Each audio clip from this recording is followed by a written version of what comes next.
Día viernes, día movido, los días jueves, viernes, afortunadamente con muchos panelistas, muchos amigos, ¿no? Que nos visitan y que compartimos con ellos un montón de temas, cada uno con su experticia, como se dice hoy, o con su rol, su función. Y reaparece un amigo de la casa que lo conocimos este año, un liberal clásico como es Pablo Paiva, que está con nosotros, y vamos a hablar con él respecto a un fenómeno muy particular que es el fenómeno Javier Milei. Más allá de que está ahí en trámite prácticamente su partido, Liberales por la Gente. Liberales en Uruguay, ¿no? Y uno se pone a pensar, che, qué raro, liberales en Uruguay. No tiene Uruguay un ADN muy liberal, lo tuvo en una época, queda ahí en esa disrupción ballista ya por 1914 por lo menos, y un poco antes también. Y Uruguay deviene en un modelo de país estatista, ¿no? Desde las teorías transpersonalistas, como le dicen los juristas también, o el Estado social de derecho, o el Estado socialista en definitiva, si bien no marxista, ahora sí, ahora ya tenemos un Estado marxista cultural, ¿no? Legislado por la izquierda uruguaya durante 15 años, con los pasguatos de una coalición que no, cuando era oposición no entendía y a las apuradas acríticamente legislaron un montón de leyes inconstitucionales que plantean una fuerte desavenencia para con nuestra constitución, que es de estirpe liberal. Es una constitución liberal republicana. ¿Cómo te va, Pablo? Gracias por estar con nosotros una vez más y poder compartir estos temas que venimos compartiendo contigo. Recuerdo aquella clase que nos diste sobre el Manifiesto Comunista, capítulo 2, impuestos progresivos, ¿eh? El concepto de igualdad social. Seguimos lo mismo, el mundo está en lo mismo. Sí, indudablemente. Bueno, para mí, primero que nada, un fuerte abrazo a ti, a tus seguidores de siempre, que yo sé que tenés un público muy cautivo, muy fiel, que siempre está ahí pendiente y atento a todos aquellos programas que tú estás emitiendo. Y la verdad que ya extrañaba estar contigo por acá, así que para mí un placer, como siempre, estar acompañándote. Y es como lo escribías tú, ¿no? En realidad, siempre, yo que recuerdo que hicimos una serie de programas atendiendo ese tema manifiesto comunista y haciendo trazando un paralelismo y viéndolo cómo realmente lo teníamos implementado absolutamente en Uruguay y no nos damos cuenta. Y nos detuvimos, recuerdo que especialmente explicarlo porque siempre sostuvimos de que para poder realmente hacer un cambio y romper con ese estatismo que está absolutamente en todos los poros de la sociedad, en toda nuestra vida, en el ámbito de las esferas privadas de nuestra vida, en todos los sentidos, no solamente en nuestra economía, sino en nuestra familia, absolutamente en todas las áreas de nuestra vida está metido ese famoso welfare state, estado de bienestar, que con esa presentación y esa carta de presentación de querer velar por lo más desposeído, lo que termina haciendo es avasallando todos nuestros derechos y metiendo las narices en todos los asuntos de nuestra esfera privada y limitándonos en nuestro crecimiento personal, profesional, en nuestro propio desarrollo.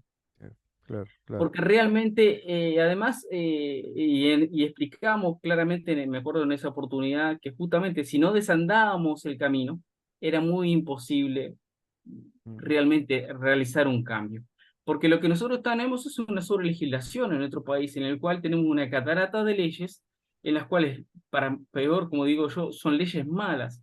Entonces, no puede ser que veamos a los legisladores con buenos ojos o buena mirada cuanta más leyes propongan, que cuando en realidad lo que hay que hacer es anular muchísimas leyes que están hoy vigentes y que nos impiden ese normal desarrollo en el país.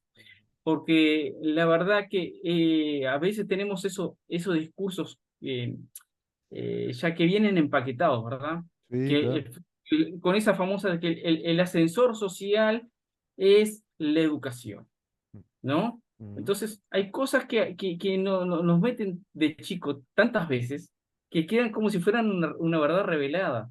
Pero sí. no es así.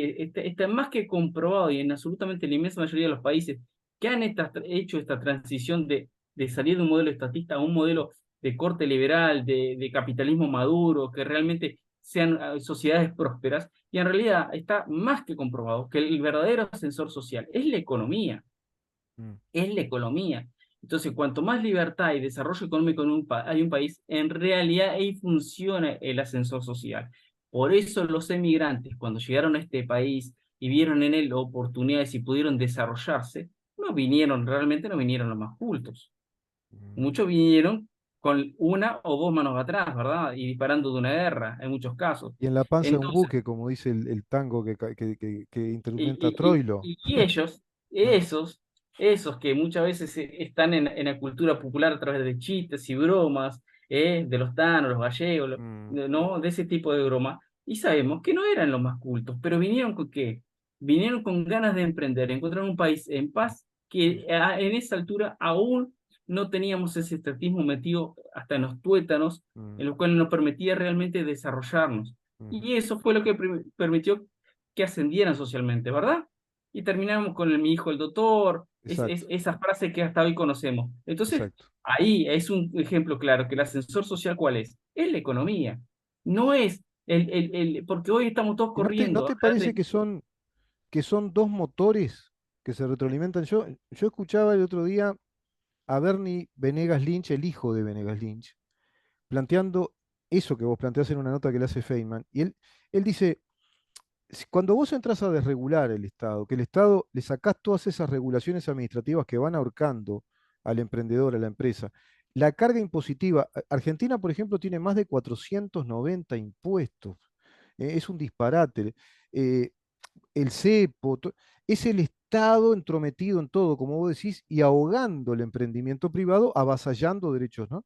Pero por otro lado, decía él, vos tenés que tener un sistema de enseñanza libre. Es decir, ¿por qué? Porque el mismo sistema capitalista liberado y maduro te va a exigir una sociedad cada vez más capacitada, requiere de capital humano, que es lo que plantea Milei. El capital humano es a través de un sistema de enseñanza que va a permitir esa movilidad ascendente, pero esa movilidad ascendente que se plantea en la enseñanza es con natural al sistema liberal capitalista. No sé si me explico. Es claro, decir, el claro que sistema sí, pero liberal capitalista te justamente, obliga a que vos crezcas, pero vas a crecer si tenés los instrumentos cognitivos, las herramientas para desarrollarte. Es decir, van de eh, la mano, son un perfecto matrimonio. Ahora, mira, lo otro me te- parece que no. Lo otro me eh, parece que no. es más, te voy a poner un ejemplo, ¿no? Hay algunos países en África que se están desarrollando mucho, en el África subsahariana, Mm, un grupo de países que se llaman los leones africanos.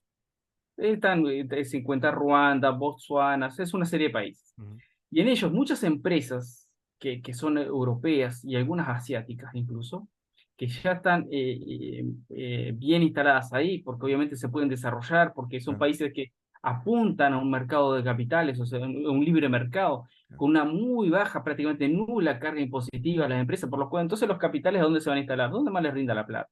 claro. Obviamente, porque antes, hacemos un paréntesis, antes ahí era como un taburete, ¿verdad? Tres partes.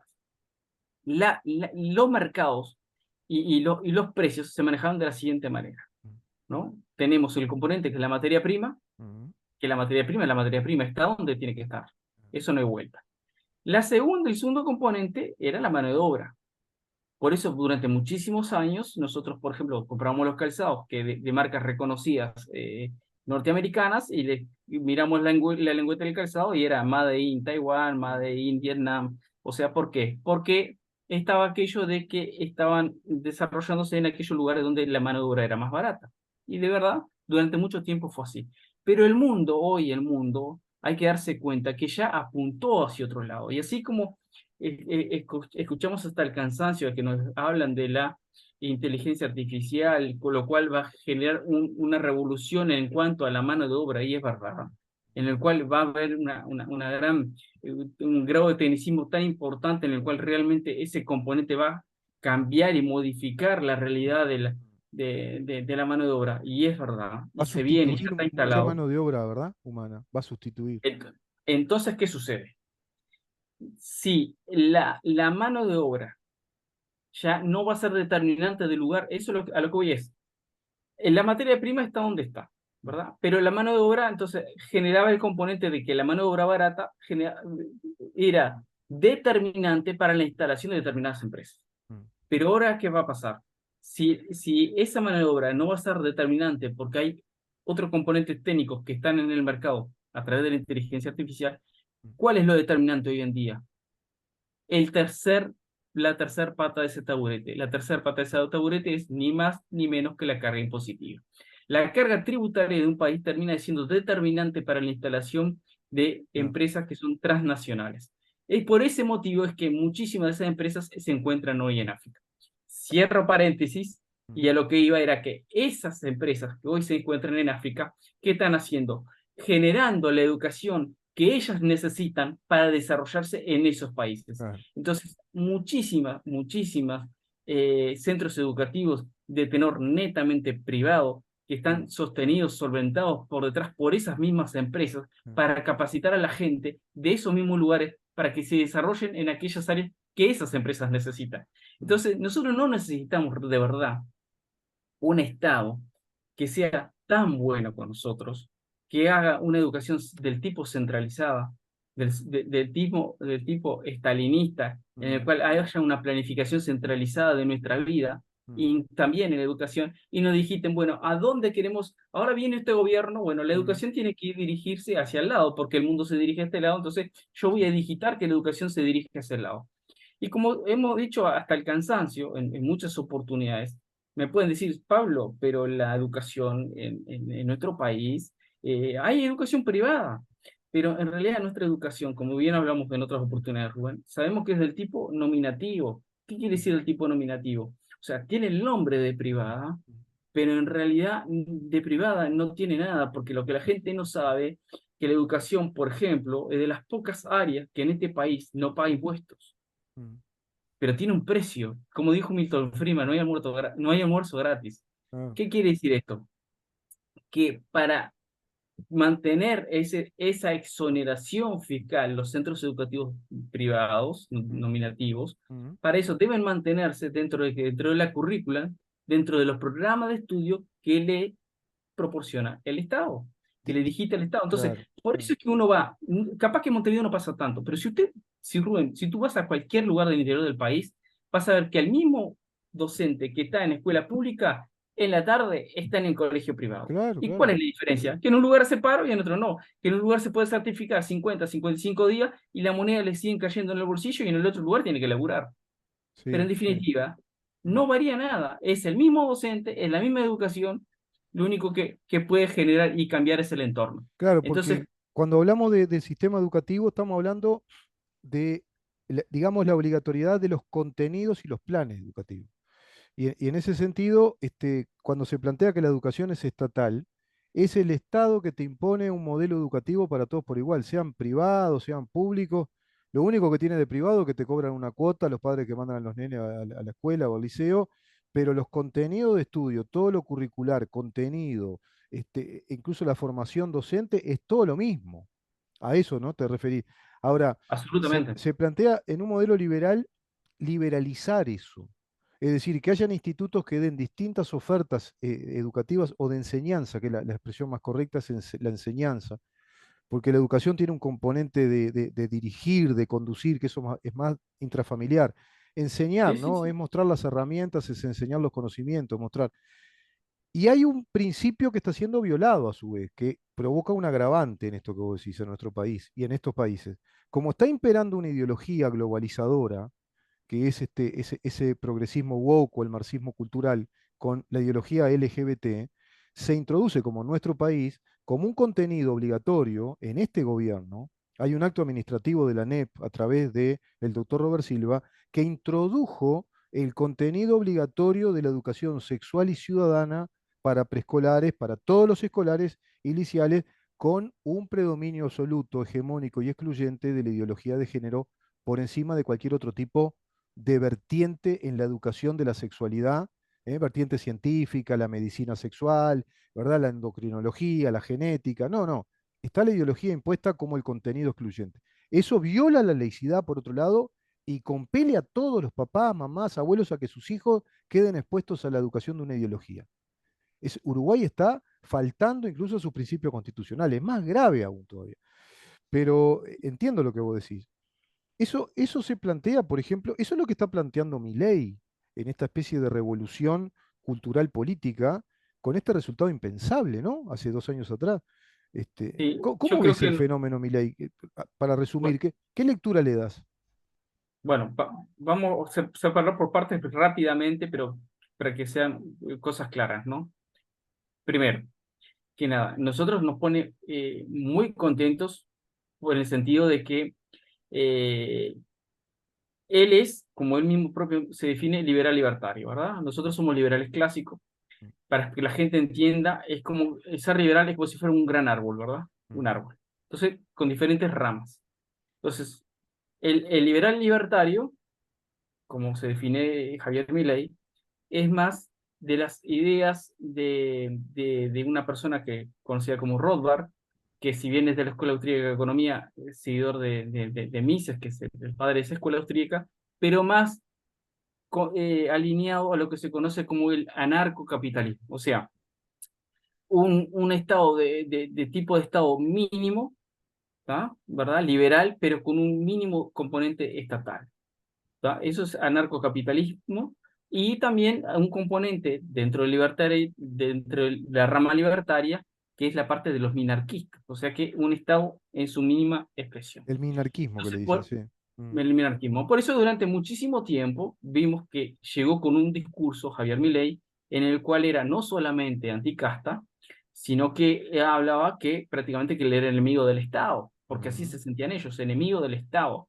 Entonces, nosotros los liberales clásicos, Pero él, no, él moderó todo eso. O sea, no, no, la situación actual de Milei es una propuesta de gobierno desde el republicanismo de Bautista Alberdi con las ideas liberales clásicas de la escuela austríaca. Ojo. O sea, no es no, el no, no, no, Milei no. que provenía del vociferante anarquismo, anarcocapitalismo. No, no, no, no, vamos a eso, vamos por partes. Yo primero quiero realmente Así no le separar damos un. miedo a la gente, porque va a decir, ¿qué viene? No, No, no, no, no. no. Quiero separar una parte de la otra para después ir Después se va a y peinar mejor y todo, vas a ver que se va a peinar un poco mejor. Tiene eso de, viste que tiene eso del prócer estilo Menem, viste que tiene un poco eso. Bueno, Argentina es muy especial. Es muy argentino, lo que pasa, claro. Argentina es muy especial. No, y los liberales clásicos, en realidad nosotros no somos, no estamos contra el Estado, sino contra el estatismo.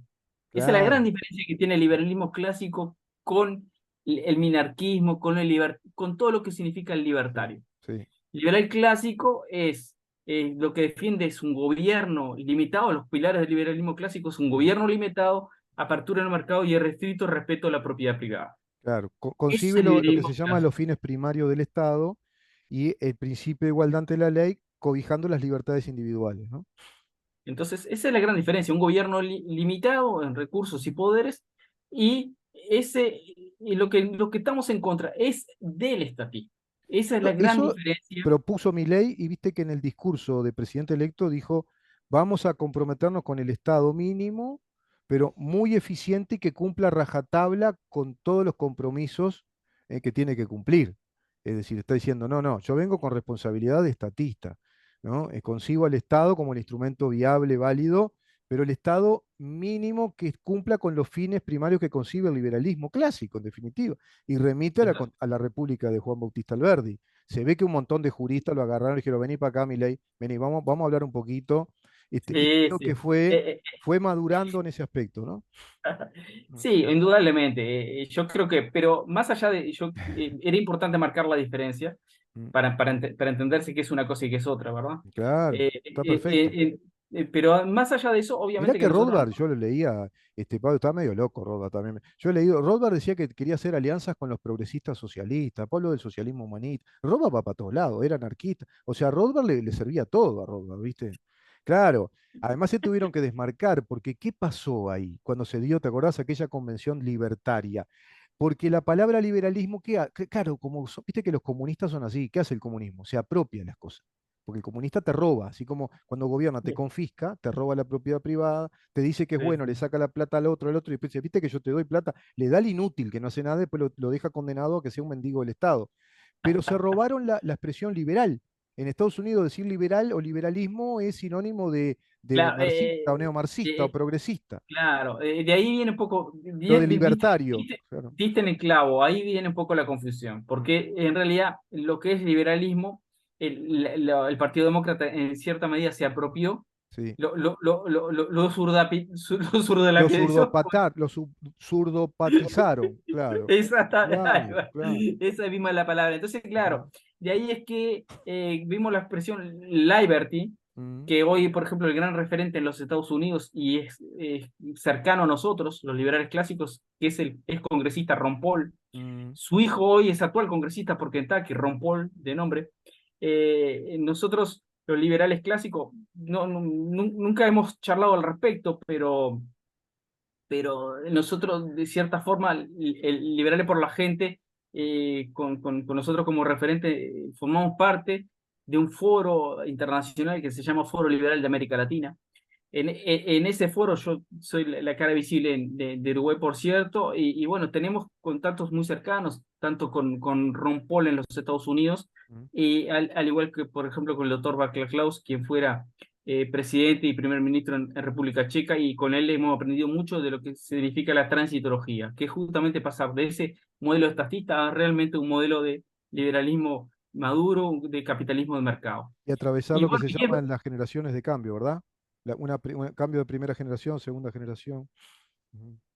sí, lo que sí que también en cuanto a los cambios, en eso sí comparto y bueno, vamos a estar un poquito expectantes, ¿verdad? Porque lo que sí está claro que los cambios tienen que ser casi que de shock, o sea, tienen que ser todos juntos, prácticamente al mismo tiempo.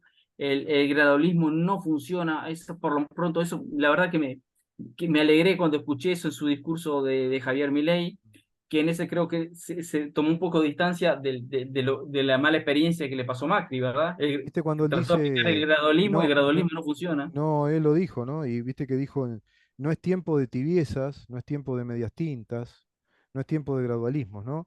Y No, plantea ese shock incluso respecto a achicar el Estado, ¿no? Pero ¿qué sí, sucede acá? Él plantea achicar el Estado respecto a todo lo parasitario que el Estado tiene, toda esa parafernalia rococó de lo inútil, lo prebendario, que está castigando a la gente. Mira, te doy un ejemplo para que la gente entienda. Tenemos que ser bien sencillo en esto y gráfico. En definitiva, el capitalismo que es un sistema de liberar la oferta y demanda a través de la producción de bienes y servicios, como dice Pablo, tenés materia prima, la elaborás, eso tiene costo de producción. Recuerdo a Max Weber rápidamente que te dice el capitalismo es la organización racional de la producción de la empresa. Eso es capitalismo, es la racionalización, es decir, la metodología de producción y la separación del trabajo por especialidades. Eso que antes el mercantilismo no tenía. O decía Max Weber, ¿te acordás? Los conservadores, los comerciantes conservadores, que se conformaban con tener ganancia, lo mínimo. Pero ya el capitalismo te dice, no, te tenés que perfeccionar, tenés que mejorar, es impulsor de la tecnología, por eso las revoluciones industriales y planificar la producción, no racionalizarla, bárbaro. Todo eso está muy castigado por los estados intervencionistas, ¿no? El camino a la miseria del intervencionismo, como dice Axel Kaiser, porque vos tenés empleado público, planes, subsidio, empleado. Entonces, tenés un Estado como Argentina que tiene 6 millones de trabajadores desde el año 2011, que no aumenta el mercado laboral legal en lo privado, pero tenés más de 6 millones de empleados públicos y tenés 14 millones de personas que dependen de los subsidios del Estado. Es un desequilibrio total. La mente de un loco puede caber armar un país así. Y Uruguay, si lo vemos en escala, más o menos lo mismo. Tenemos 400.000 empleados públicos directos, más los prebendarios del Estado, en una población de 3 millones. 14 ministerios, Pablo, estaba mirando hoy, porque yo soy bastante chusmetti en eso, ¿viste? Sí, a ver cuántos ministerios, 14 ministerios tenemos en un país de 3 millones de habitantes. Agregale los entes autónomos, servicios descentralizados, las oficinas. Ah, tenemos que hacer más fiscalías de género, imagínate, y más direcciones de género. Bueno, son todos presupuestos que no son productivos, no producen riqueza, y hay que bancarlo eso. Y hay derechos adquiridos, ¿no? Entonces, eso es lo por que eso él va a cuidar la gente que vive de esos planes, que está sometida a esos planes, a la que el Estado intervencionista los condenó. sí, absolutamente. Nosotros tenemos mucha expectativa y yo creo que nosotros nos alegra mucho que hayan hecho una transición, para empezar, pacífica, Sí, que haya salido en paz, que aparentemente hasta va a haber una transición como no sucedió antes. Creo que eso es un buen sí, síntoma.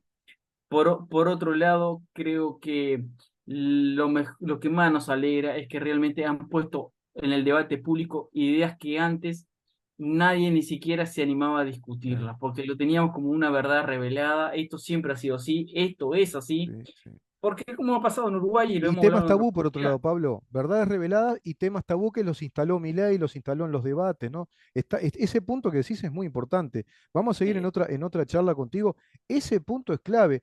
Instaló para mí, ¿sabes qué? La épica del liberalismo, cosa que no existió antes. El liberalismo se planteaba racional, como es una teoría económica, como es una teoría, una filosofía epistemológica, como es un conjunto de principios de pensamiento abierto, claro, te conduce a ser más racional. No, Milei que entendió, che, tenemos que hacerle la teoría espejo, porque ellos con qué ganan siempre, con la épica de la igualdad social, con la épica de la distribución de la riqueza, con la épica de vencer al capitalista que te subyuga y te condena a la desigualdad. Bueno, él planteó la épica de liberarte, de ser mejor, de crecer, de prosperar, de tener y tu que, propiedad privada, de ser y que libre. si, y que si en algo la izquierda es buena, es armando eslogan y armando Y cuentos. Te armando, arman ¿sabes qué? el relato La y te mística de aplican la el épica. relato. Claro, Te claro. arman el relato y te aplican el relato. Bien. Y bueno, yo creo que una de las cosas que estamos absolutamente convencidos, que a lo mismo que pasó en Argentina, que seguramente pueda suceder en Uruguay, porque de verdad te digo que hemos estado recorriendo varios departamentos ya,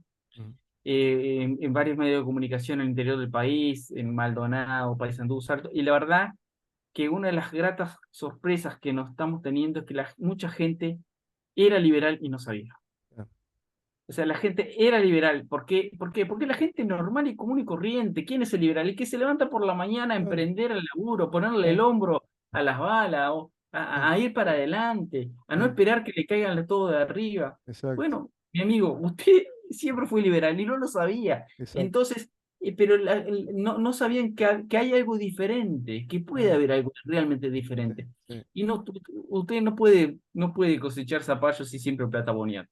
Y lo muy reconocible en Milei, yo creo que es que instaló esa épica, instaló esos temas que eran tabú. Y la gente se ve en ese espejo, como decís Pablo, y dice, che, yo era liberal y no me daba cuenta. Claro, ser liberal es levantarse temprano, laburar todos los días, querer prosperar y no esperar nada del Estado. Yo no quiero nada del Estado. Quiero que el Estado me deje libre, que no me joda el Estado, que no me moleste. Yo le quiero aportar a la sociedad. Quiero aportarle a mis hijos, a mis nietos, que ellos crezcan, que se liberen, que hagan su camino, que crezcan, que se hagan responsables. Eso es la libertad, ¿no? Y bueno, tenés toda una. Vaya que tiene épica y él la supo ver, ¿no? Parece que fuera un elegido en eso. Él se iluminó en el sentido de que el concepto de libertad encierra una épica impresionante. Máxime ante el enemigo opresor que te pone el tabú con las palabras bozal y te mete, como vos decís, los mitos, ¿no? Los eslogans, las frases hechas de la supuesta verdad revelada que te evita el conocimiento de lo otro, que es lo que te va a liberar, te va a hacer tu vida saludable. Me parece que esperemos, Dios quiera que pueda funcionar. Ahora está toda la carga de incertidumbre respecto a qué gobierno podrá desarrollar. Sí, Dios quiera que hay pueda unas hacerlo. cosas que son y no las podríamos dejar capaz que es un tema para otro programa, Lo pero dejamos para la otra, sí. sí, para no, pero yo creo que es bueno marcar, Rubén, porque si no, la verdad que no quisiera generarle falsas expectativas a la gente. Y hay cosas que hay que dejar claras de entrada. Mm, ¿Sabes por qué? Porque si no, si esto después falla por algunas cosas que nosotros las podemos visualizar desde ya, sí. le van a echar la culpa y van a decir, ¿vieron? El liberalismo no funciona. El liberalismo no funciona y nosotros les advertimos. Entonces, el socialismo es el camino. Entonces, para que no suceda eso, Rubén, tenemos que estar muy atentos y explicarlos hoy, antes del 10 de diciembre, a la Si, gente si te cuál parece, es la en la película próxima hoy. nota, ¿qué película podemos ver proyectando todas las trabas que va a enfrentar y todos los escollos tramposos que van a poner para justificar ese relato? Que ya lo tiene como experiencia histórica el liberalismo, ¿no? Ya lo tiene como Sí, sí. experiencia. Es cierto lo Entonces, que decís. justamente, para evitar eso, hay que explicarle claramente a Mm, la gente, hay que sí, sí, explicar sí, cómo se llegó, la sí, película, ¿verdad? No la sí, foto, sí, sí, la sí. película. La película, ¿Cómo se sí. llegó acá? Sí. ¿Cuál es la foto hoy de cómo está y qué es lo que podemos visualizar? Primero Nosotros explicar el anhelamos lo fenómeno. mejor para la Argentina. Sin duda, además explicar el fenómeno que es inusitado, único, es un fenómeno, un outsider en todo sentido. Me gustaría evaluar eso y describir en qué sentido es un outsider que aparece por fuera del sistema político, cómo cambió mi ley, el proceso, el tránsito de maduración que tuvo, y ahora viene el gran desafío que es convertirlo en hecho de gobierno, una propuesta con la vara alta, que es la propuesta de un estadista, de transformación estructural del Estado, como dice él. Él no viene a ser un administrador de un Estado que ya está todo hecho y yo vengo a administrar, a gestionar, como está pasando acá, que acá son gestores de un Estado que ya está armado. No, no, él viene a hacer una transformación del Estado para reconvertirlo en ese Estado que dice la Constitución de Juan Bautista Alberdi. Es decir, Claro. quiere plantear a la Argentina, además en un proceso que va a llevar años, dice él, ¿no? Es muy realista en eso. No es que en 4 años tampoco se va a arreglar todo. Eso también hay Es que que dejarlo claro. ese es uno de los grandes relatos que hay también, y de este lado de la orilla también, ¿eh? Mm, Que es la siguiente, que es lo siguiente, es el problema está en la gestión. No, no, no, el no, problema no es la gestión, el problema es el sistema. es El estructural y problema es funcional. estructural. Entonces, Mm, si usted no cambia la estructura, si usted mm, no cambia el sistema, si usted no cambia el modelo, las cosas no van a no cambiar. van a cambiar. Acá no importa, usted no puede gestionar lo que es malo. Y la Lo gente que es tiene malo que es por entender, Pablo, naturaleza. que al Estado lo diseñás con leyes. Si tenés malas leyes, malos actos legislativos, no podés cambiar nada. Absolutamente, Te agradezco un absolutamente. montón. En la próxima vamos con ese. ¿Viste la cantidad de temas que tenemos para tratar, no? Un Cómo montón. no, Tengo cómo no. que hacer apunte y Por supuesto. la que sigue. Muchísimas gracias, Pablo. Que pase muy bien. No, Buena por favor. jornada. Gracias Bye, igual bye. para ti y para todos los seguidores. Bueno, un gusto habernos reencontrado una vez más y bueno, la verdad que para mí un placer enorme como siempre. Te mando Igual, un fuerte igual. abrazo. Igual, Pablo, un gustazo, como siempre. Reencontrarme contigo, charlar un rato como ya como con un amigo. Pablo Paiva, el líder de Partido Liberales por la Gente, un liberal, te das cuenta que es un liberal. Vamos a seguir hablando con él de temas fundamentales y todo lo que se viene ahora en Argentina y en la región, porque esto va a impactar en toda la región y por supuesto en nuestro país. Seguimos, ¿eh? Seguimos. Vamos a una pausa y continuamos.